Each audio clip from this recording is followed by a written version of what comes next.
Hello again.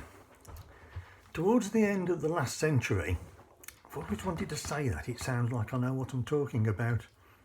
But towards the end of the last century, my time at Dunlop changed dramatically.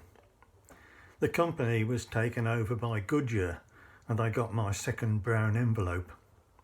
But once again, God stepped in and I was re-employed, this time full circle back to the research department. But this didn't last long, as Goodyear wanted everything moved to Germany, and so my third redundancy came up. Clearly God was using this as a stepping stone, because this time I took the redundancy and walked straight into another job as quality manager at a company in Redditch, making exhausts. The day I started, God put people in place to help me. One of the engineers from Dunlop whom I knew, and a guy from a Pentecostal church in Birmingham. However, exhausts are not tyres. Adjusting to a new product meant I became preoccupied with stress, job insecurity and commuting round the M42 to the other side of Birmingham.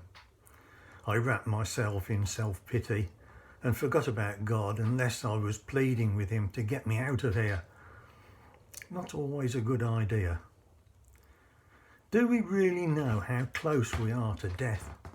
And we talk glibly about being run over by a bus, but statistically it will never happen to us. Then a simple trip while on holiday leads to a routine operation, add a bit of machoism, and my life was in balance. A torn Achilles tendon, DVTs, followed by pulmonary embolisms, and I was staring Mr. G. Reaper in the face.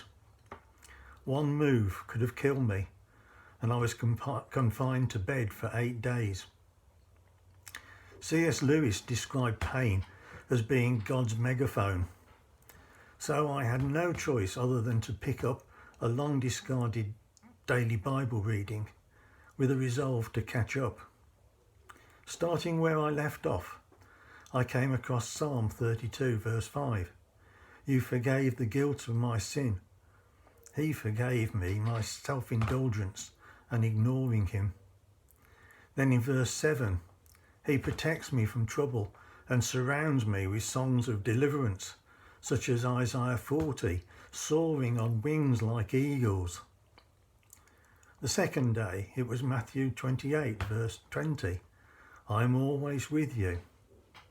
And the third day, the text read, it is not until he has some startling experience, perhaps due to God's disclosure, that he sees his true condition.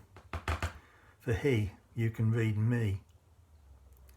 The way God speaks to us is often personal and could be attributed to self-delusion, but here was an improbable coincidence. I spent 9 months on sticks, unable to work, and unfortunately, while I was off, there was a reorganisation, and I was reorganised out of another job, my fourth redundancy. Despite the inconvenience, I bought an automatic car and went after interviews. Although perhaps the sight of me on crutches was a bit off-putting, so I took whatever job I could, and that's how I came to be sitting at the side of the road counting cars, watching the poor commuters struggle to work through the rush hour while I and my companions chatted and ate our sandwiches. It was called a traffic survey, and it was the best job I ever had, with loads of opportunities for witness.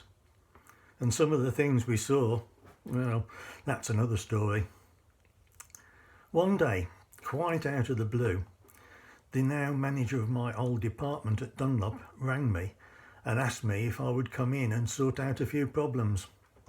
Apparently, Goodyear had got rid of anybody who knew anything about the design and testing of vintage and historic tyres, to say nothing of the databases that I'd set up to handle test results.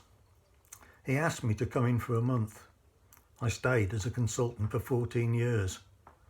And one way or another, I clocked up 45 years at Dunlop.